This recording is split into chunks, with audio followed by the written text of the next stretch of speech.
Welcome back to 30 Days to Better Hearing. It's Adam here from Alto Hearing, ready to guide you through day 5 of our journey together.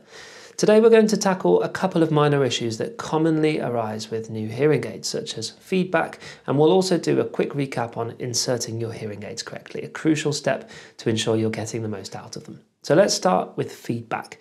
Feedback is that whistling sound you might hear from your hearing aids.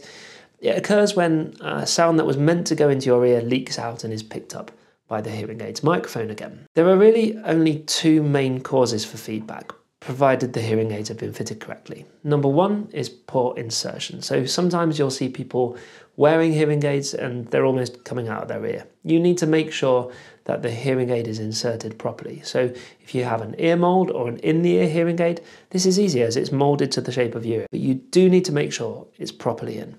If you have domes though, people often don't insert them far enough, and that means sound leaks out, causing the whistling. You need to make sure the tube or the wire is flat to the side of your head, so if you're experiencing any feedback, just try pushing the dome down a little further.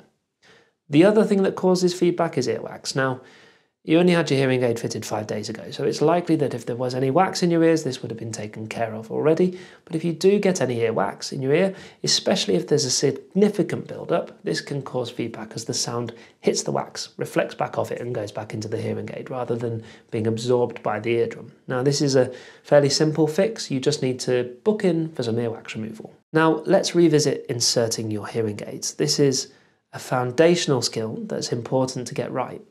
Incorrect insertion can lead to discomfort, feedback, and even prevent you from getting full benefit of the device. Hopefully you're getting used to this by now. If you're still finding it a bit tricky, don't worry. You'll be putting it in like a pro in no time at all. Practice makes perfect. Practice a few times in front of a mirror to get a better view. And remember, it's absolutely fine to take it slow. Comfort is key. And with each try, you're getting closer to making this a seamless part of your routine. You're making fantastic progress, and each day you're becoming more adept at navigating the world with your new hearing aids. Remember, it's normal to have a few hiccups along the way. What's important is how you handle them. Keep up the good work, and I'll see you back here for day 6 tomorrow.